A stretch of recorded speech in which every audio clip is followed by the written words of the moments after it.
যে প্রস্তাব সামনে আসছে আর যারা এই প্রস্তাবটা দিচ্ছেন অনেকে এক বাক্যেই বলতেছেন এটাও আসলে সরকারের সিডি অথবা এনসিপির বিসি টিম। কারণ এই প্রস্তাব কোনোভাবেই বিএনপি জীবনও মাইনা নিবে না।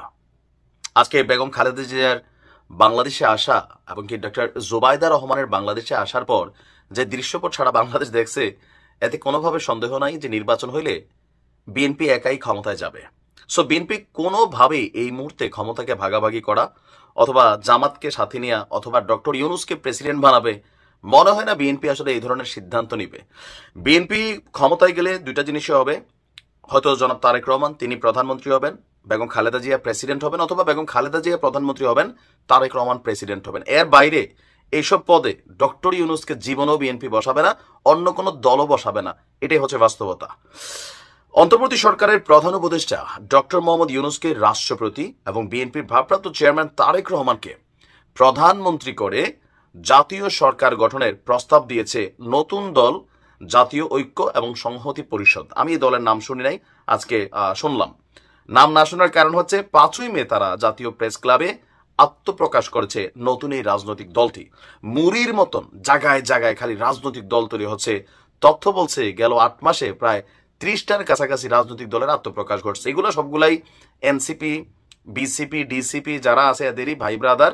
বিভিন্ন দেখবেন যে এদের সবার এথিক্সগুলো এজেন্ডাগুলা একই থাকে, খালি নতুন নতুন নামে সামনে আসে। আবার 2-4টা আছে চোরবাটপারদের দল, জানেন যে ডেস্টিনি সহ বেশ কয়েকটা দল সামনে আসছে।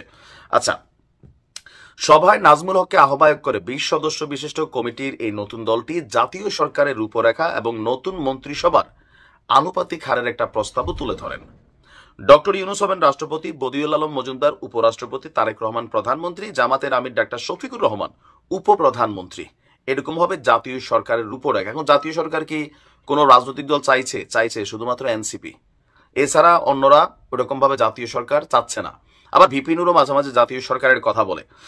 তো এখানে যে প্রস্তাবটা আসে যে বিএনপি মন্ত্রিসভার হারটা হবে কেমন, বিএনপি 25%, জামাত 20%, এনসিপি 15%। বুঝছেন, দল তাদের, কিন্তু তারা মন্ত্রিসভায় এনসিপির 15% পায়। 15টা সিট পাবেনি, 15টা চেয়ারম্যানই পদে এরা পাশ করবে কিনা আমার তো এখন এটা সন্দেহ আছে।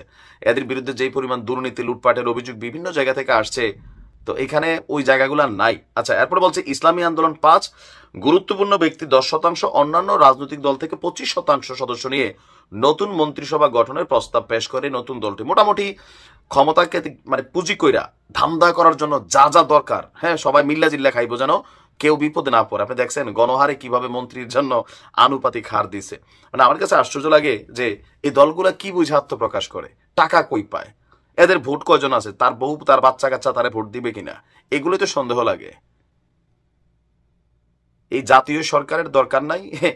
এই এজেন্ডাগুলো সবগুলা যে পিনাকিদা যেই তথ্য দেন, সার্জিস সেটাকে বাস্তবায়নের হালকা ট্রাই করে, ওগুলাই বিভিন্ন দল নতুন নতুন আইসা একটা ভীতি ছাড়া অবস্থা আর কি। নির্বাচন যেই দলে ক্ষমতা যে এককভাবে যাওয়া দরকার। এবার এনসিপি পাশ করলে এনসিপি একা যাবে, বিএনপি পাশ করলে বিএনপি যাবে, জামাত পাশ করলে জামাত যাবে। দেশে একটা সুষ্ঠু নির্বাচন দরকার। হজবরল গোল্লা সরকারের মধ্যে একসাথে ঢুইকা এখানে দেখা যাবে যে কেউ কারো আর প্রশ্ন করবে না, কেন সবাই খাবে। এই যে মন্ত্রী পরিষদ দেখছেন নি কিভাবে চাইছে, আর বিএনপি এটা জীবনও মানবে না। ভালো থাকুন।